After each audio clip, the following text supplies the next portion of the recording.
नमस्कार दोस्तों। आज की क्लास में हम देखेंगे यूपीपी के लिए हिंदी की एक महत्वपूर्ण टॉपिक वर्णमाला को। आज की क्लास में हम वर्णमाला को इस तरह से देखेंगे कि यदि आपने पहले कभी भी नहीं पढ़ा तो आज वर्णमाला में बहुत कुछ सीखने वाले हैं। यदि आपने वर्णमाला को पढ़ रखा है तो आपके लिए एक बेहतरीन रिवीजन होगा। आपके लिए क्या होगा? एक बेहतरीन रिवीजन होगा। ऐसा नोट आपने शायद ही देखा होगा। तो इस वीडियो को बड़े ध्यान से देखिएगा। कुछ ही मिनटों में यानी 10 से 15 मिनट के अंदर ही हम क्या करेंगे, पूरे वर्णमाला को ख़त्म कर देंगे, जितने भी इम्पॉर्टेंट क्वेश्चन बनते हैं। तो देखिएगा इसमें क्या क्या दिया गया है। हिंदी की टॉपिक्स दी गई है, उनके भेद बताए गए हैं और उनका विस्तार भी बताया गया है। यह एक फर्स्ट डिवीजन क्लास रहने वाली है। तो देखिएगा पॉइंट 1 में क्या बताया गया है, वर्ड के बारे में। किसके बारे में? वर्ड के बारे में। और वर्ड होते हैं यानी वर्ड के कितने भेद होते हैं? दो होते हैं। वर्ड दो ही प्रकार के हो सकते हैं, या तो स्वर होगा या तो क्या होगा, व्यंजन होगा। इसमें अगर स्वर को देखा जाए तो इनकी संख्या 11 होती है और व्यंजन को देखा जाए तो इनकी संख्या कितनी होती है? 33 होती हैं। और यदि वर्ड यानी वर्णमाला की बात करें तो वर्णमाला कितने होते हैं? 52 होते हैं, जो 39 प्लस 13 से मिलकर बनते हैं, जो अ से लेकर ज्ञान तक होते हैं, है ना। यानी वर्णमाला की जो संख्या अगर पूछे तो कितने होते हैं? 52 होते हैं। यदि वर्ड की संख्या पूछे तो कितने होते हैं? वर्ड सिर्फ दो प्रकार के होते हैं, स्वर और व्यंजन। उसमें जो स्वर होते हैं 11 होते हैं और जो व्यंजन होते हैं उसमें कितने होते हैं? 33 होते हैं। तो स्वरों की संख्या कितनी हो गई? 11 हो गई। अ से लेकर अ तक हो गई। कहाँ तक? अ से लेकर अ तक स्वर 11 होते हैं। संस्कृत भाषा में जो स्वर होते हैं वह 13 होते हैं। संस्कृत भाषा में कितने होते हैं? 13 होते हैं। तो हिंदी में जो स्वर होते हैं 11 होते हैं। स्वर के भी अब कितने भेद हैं? स्वर के 3 भेद हैं। स्वर के कितने भेद हैं? 3 भेद हैं। ह्रस्व स्वर, दीर्घ स्वर और प्लुत स्वर। ह्रस्व स्वर जिसमें एक मात्रा होती है, दीर्घ स्वर जिसमें 2 मात्राएं होती हैं, प्लुत स्वर जिसमें 3 मात्राएं होती हैं। मतलब सबसे कम समय ह्रस्व स्वर में लगता है और ह्रस्व स्वर से दुगुना समय किस में लगता है? दीर्घ स्वर में लगता है। और 3 गुना समय किस में लगता है? प्लुत स्वर में लगता है। अब ह्रस्व स्वरों की संख्या कितनी होती है?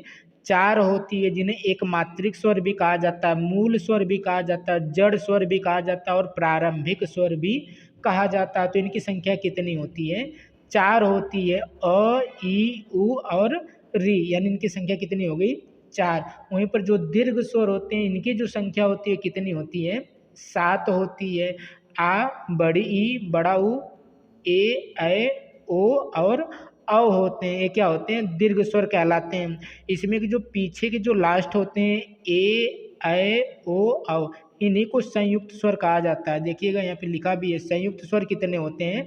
4 होते हैं। और कौन कौन से होते हैं? ए, ऐ, ओ, औ। इनको संयुक्त स्वर कहा क्यों जाता है? क्योंकि यह अ और ई के मिलने से ए बनता है, अ और ए के मिलने से ऐ बनता है, अ और उ के मिलने से ओ बनता है, अ और औ के मिलने से क्या बनता है? अ बनता है। अ और ओ के मिलने से क्या बनता है? अ बनता है। और इन्हीं को विजातीय स्वर भी कहा जाता है। इनको क्या कहा जाता है? विजातीय स्वर भी कहा जाता है। लेकिन जो इसमें के 3 आगे के हैं इनको क्या कहा जाता है? सजातीय स्वर कहा जाता है। इनको क्या कहा जाता है? सजातीय स्वर कहा जाता है। और जो पीछे के लास्ट है इन्हीं को विजातीय स्वर भी कहा जाता है, संयुक्त स्वर भी कहा जाता है। और भी एक चीज़ इसमें देखिएगा, जो इसमें ए और ऐ हैं, जो इसमें ए और ऐ हैं इनको कंठ तालव्य कहा जाता है। इनको क्या कहा जाता है? कंठ तालव्य कहा जाता है। जो ओ और औ है इनको क्या कहा जाता है? कंठोष्ठ कहा जाता है। मतलब एक कंठ और ओष्ठ दोनों से उच्चरित होते हैं। इनको कंठ तालव्य कहा जाता है। मतलब एक कंठ और तालु दोनों से उच्चरित होते हैं। आगे देखिएगा किसके बारे में बताया गया।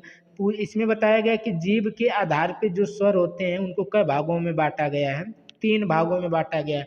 मतलब जिह्वा के आधार पे भी स्वर को कितने भागों में बांटा गया है? 3 भागों में बांटा गया है। अग्र, मध्य और पश्च। यानी जो हमारी जीभ है, जीभ के किस भाग से कौन कौन से स्वर उच्चरित होते हैं इस आधार पे भी 3 भेद हैं। यानी जो अगले भाग से उच्चरित होंगे उनको अग्र बोल दिया गया, जो मध्य से उच्चरित होंगे उनको मध्य स्वर बोल दिया गया, जो पिछले भाग से उच्चरित होंगे उनको क्या बोल दिया गया? स्पष्ट स्वर बोल दिया गया। इसको देखिएगा इसको ध्यान से देखिएगा, एक बेहतरीन तरीका से इसको समझेंगे। जैसे आप सिर्फ मध्य वाला याद कर लीजिएगा, मध्य में कौन आता है? अ आता है। सिर्फ आप मध्य वाला याद रखिए, बाकी हम याद करवा देंगे। तो मध्य वाले में क्या आता है? अ आता है। तो देखिएगा नंबरिंग भी दी है यहाँ पे, ये पहला स्वर यानी पहला आधार, या दूसरा और यह तीसरा। अब तीसरा यानी सबसे लास्ट वाला। अब तीसरा, तीन लिखा कैसे जाता है? तीन ऐसे ही लिखा जाता है। तो एक चीज नोट करिएगा, जिनमें भी ये तीन की आकृति बनी होगी वह क्या होंगे? स्पष्ट स्वर। जैसे देखिएगा आ में आगे तीन की आकृति बनी, ऊ में भी तीन की आकृति बनी, बड़ा ऊ में भी तीन की आकृति बनी है, ओ में भी तीन की आकृति बनी है, और ओ औ में भी क्या बनी है? तीन की आकृति बनी। मतलब तीन नुमा आकृति जिनमें जिनमें भी बनी है वही स्पष्ट स्वर कहलाएंगे। बाकी जो छूट गए उनको हम कहाँ रख देंगे? अग्र स्वर में रख देंगे। यानी जीभ के आधार पे तीन भेद होते हैं, अग्र, मध्य और स्पष्ट। और देखिएगा स्वरों को किन किन भागों में यानी किन किन आधार पे बांटा गया है। तो इसमें जो स्वर है, स्वर को ओष्ठ के आधार पे भी बांटा गया है। यानी स्वर को हमारे उच्चरित यानी होठ के आधार पे भी बांटा गया है। आप किसी स्वर को बोलेंगे तो आपके होठ दो ही आकार के होंगे। यदि आप किसी स्वर को बोल रहे हैं तो आपके जो होठ होंगे वो दो ही आकार के होंगे, या तो वृत्तामुखी, मतलब या तो बोलने पर आपके होठ गोलाकार होंगे, या तो अवृत्तामुखी यानी गोलाकार नहीं होंगे। तो आप खुद बोलिएगा किन किन स्वरों को बोलने पर आपके मुख गोलाकार हो रहे हैं, मतलब वृत्ताकार हो रहे हैं। तो चार ऐसे स्वर हैं, ऊ, बड़ा ऊ, ओ और औ। इन्हीं को बोलने पर हमारे होठ क्या होंगे? गोलाकार होंगे। बच्चे किसी को भी बोलने पर हमारे होठ क्या हैं? गोलाकार नहीं होंगे। तो जिनको बोलने पर गोलाकार होंगे उन्हें वृत्तामुखी कहेंगे, और जिनको बोलने पर गोलाकार नहीं होंगे उनको अवृत्ताकार कहेंगे। और देखिएगा इसमें अ को बाहर निकाल सकते हैं। अ क्या होता है? उदासीन होता है, ना तो वृत्तामुखी ना तो अवृत्तामुखी। मतलब अ को बोलिएगा ना तो आपके होठ फैलेंगे ना तो गोलाई होंगे, मतलब यह उदासीन होता है। अगर स्पेशल कभी अ को पूछे तो बता दीजिएगा यह उदासीन होता है। अब देखिएगा स्वर को मुख के आधार पे भी बांटा गया है। स्वर को मुख के आधार पे भी बांटा गया। तो मुख के आधार पे चार भागों में बांटा गया है। कितने भागों में बांटा गया है? चार भागों में बांटा गया है, समृत, अर्धसमृत, विवृत और अर्धविवृत। विवृत मतलब होता है खुला। जब हमारा मुख पूरा खुला रहेगा उस समय जो स्वर निकलेगा उसी को विवृत स्वर कहेंगे। यानी आ बोलिए तो आपका मुख पूरा खुल जाएगा, मतलब आ क्या होता है? विवृत स्वर होता है। अर्धविवृत स्वर वह होता है जिसमें मुख आधा खुला हुआ होता है। तो अ बोलिएगा, ऐ बोलिएगा, औ बोलिएगा, आपका मुख आधा खुलेगा। समृत मतलब होता है बंद, समृत मतलब होता है बंद। तो ऐसे स्वर जिनको बोलने पर हमारे मुख बंद रहते हैं, मतलब दांत के यहाँ से हमारे मुख बंद रहते हैं। तो ई, छोटा ओ, बड़ा ओ, री, आप मुख बंद करके बोल सकते हैं। और अर्ध समृत मतलब होता है जिसमें मुख आधा बंद होते हैं। तो ए और ओ, इनका स्क्रीनशॉट आप लेते चलिएगा। आगे देखिएगा अयोगवा स्वर। अयोगवा स्वर भी कितने होते हैं? इनकी संख्या दो होती है। कौन कौन से होते हैं? अंग और अह। जो अंग में ए वाला चिन्ह है इसको हम क्या कहते हैं? अनुस्वार। और ये जो वाला चिन्ह है इसको हम क्या कहते हैं? विसर्ग कहा जाता है। आगे देखिएगा अब व्यंजन स्टार्ट होता है। स्वर से जितना भी क्वेश्चन बन सकता था स्वर को हमने डिस्कस कर लिया। अब व्यंजन के बारे में देखते हैं। तो व्यंजन कितने होते हैं? व्यंजन 33 होते हैं। व्यंजन कितने होते हैं? 33 होते हैं। और कहाँ से कहाँ तक होते हैं? क से लेकर ह तक होते हैं। और व्यंजन के कितने भेद होते हैं? तो व्यंजन के तीन भेद होते हैं। कौन कौन से? स्पर्श व्यंजन, अंतस्थ व्यंजन, और एक क्या होता है? ऊष्म व्यंजन। यानी व्यंजन के तीन भेद होते हैं। व्यंजन की संख्या तो हमने देख लिया 33, लेकिन जो भेद होते हैं वो कितने होते हैं? तीन होते हैं, स्पर्श व्यंजन, अंतस्थ व्यंजन और ऊष्म व्यंजन। अब देखिएगा स्पर्श व्यंजन। स्पर्श व्यंजन कितने होते हैं? 25 होते हैं। स्पर्श व्यंजन को ही वर्गीय व्यंजन या तो उदित व्यंजन कहा जाता है। अब जो 25 होते हैं कहाँ से कहाँ तक होते हैं? क से लेकर म तक होते हैं। इसमें 5 वर्ग बटे हैं, एक क वर्ग, च वर्ग, ट वर्ग, त वर्ग और प वर्ग। एक चीज और भी इसी में देखिएगा, जो क वर्ग होता है इसको कंठ कहा जाता है। जो च वर्ग होता है इसको क्या कहा जाता है? तालव्य कहा जाता है। जो ट वर्ग होता है इसको क्या कहा जाता है? मूर्धा कहा जाता है। जो त वर्ग होता है इसको क्या कहा जाता है, दंत कहा जाता है, मतलब ये दांत से उच्चरित होते हैं, दांत का प्रयोग होता है। प वर्ग जो होता है इसको ओष्ठ कहते हैं, यानी इनको बोलने पर ओष्ठ का प्रयोग होता है, यानी होठों का प्रयोग होता है, इसलिए प को क्या कहते हैं, ओष्ठ वर्ग कहा जाता है। अब देखिएगा स्पर्श व्यंजन देख लिए, अब देखिएगा अंतस्थ व्यंजन। तो अंतस्थ व्यंजन कितने होते हैं, इनकी संख्या भी कभी कभी डायरेक्ट पूछ दिया जाता है। तो अंतस्थ व्यंजन कितने होते हैं, 4 होते हैं। कौन कौन से, य, र, ल और व। और इसमें जो य और जो व होते हैं इनको क्या कहा जाता है, अर्ध स्वर कहा जाता है। जो इसमें य और व होते हैं इनको क्या कहा जाता है, अर्ध स्वर कहा जाता है। रीजन साफ है, क्योंकि जब हम गए कभी ऐसे लिखते हैं और कभी गए हम कैसे लिख देते हैं, ऐसे लिख देते हैं। मतलब जहाँ पे स्वर का यूज था वहाँ पे हम व्यंजन का यूज कर ले रहे हैं, दोनों गए हैं लेकिन कहीं हम ऐसे लिख देते हैं, कहीं ऐसे लिख देते हैं, यानी एक ही जगह ए का प्रयोग हुआ, यानी आधे स्वर का काम कर रहे हैं। इसीलिए य और व को हम क्या कहते हैं, अर्ध स्वर कहते हैं। इसमें देखिएगा जो र है ना, र को क्या कहा जाता है, लुंठित या प्रकंपित कहा जाता है। र को क्या कहा जाता है, लुंठित या प्रकंपित। इसमें का जो ल है, ल को क्या कहा जाता है, पार्श्विक कहा जाता है। तो ये सब क्वेश्चन अलग से निकाल के पूछ लिए जाते हैं कि निम्न में से लुंठित छाटिए, निम्न में से पार्श्विक छाटिएगा। तो बड़े ध्यान से देखते रहिएगा। आगे देखिएगा उष्म व्यंजन, आगे क्या है, उष्म व्यंजन। उष्म व्यंजन को ही संघर्षी व्यंजन कहा जाता है। तो उष्म व्यंजन की जो संख्या होती है कितनी होती है, 4 होती है। उष्म व्यंजन की जो संख्या होती है कितनी होती है, 4 होती है। कौन कौन से, बड़ा स, मूर्धन्य स, छोटा स और ह। इन्हीं को उष्म व्यंजन कहा जाता है, क्योंकि इनको बोलने पर एक तरह की गर्म हवा मुख से निकलती है, इसलिए इनको क्या कहा जाता है, उष्म व्यंजन कहा जाता है। और जो इसमें ह है, ह को क्या कहा जाता है, काकल्य व्यंजन कहा जाता है।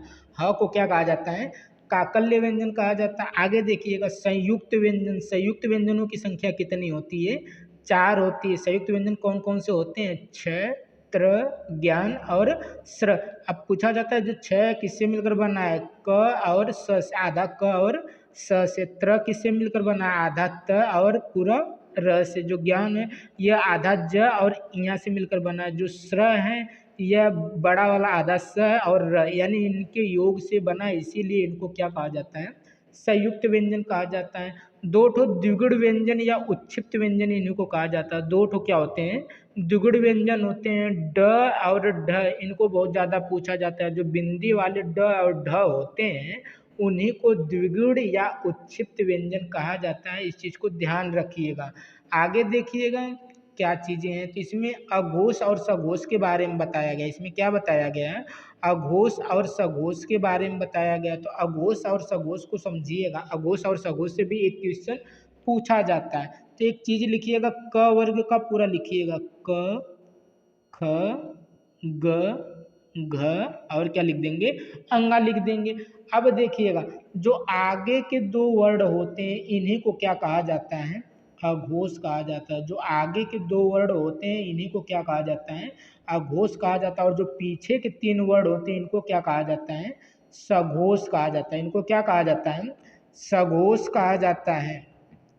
तो आगे के जो 2 वर्ड हो गए इन क्या हो गए, अघोष। और पीछे के जो 3 वर्ड हो गए इनको क्या कहा जाता है, सघोष कहा जाता है। यह हर वर्ग में होता है, क वर्ग में भी ऐसे है, च वर्ग में, ट वर्ग में, त वर्ग में, प वर्ग में, सब वर्गों में यही देखना है। सिर्फ आगे के 2 क्या होंगे, अघोष, और पीछे के 3 क्या होंगे, सघोष। अघोष में और क्या क्या आते हैं, तीनों स भी इसी में आते हैं। तीनों जो स हैं वो भी इसी में आते हैं, लेकिन जो ह है वो क्या होता है, सघोष होता है। और जितने स्वर होते हैं वो भी क्या होते हैं, सघोष होते हैं। यहाँ पर साफ साफ लिखा है, पहला, दूसरा और तीनों स क्या होते हैं, अघोष होते हैं। घोष या सघोष एक ही चीज होता है।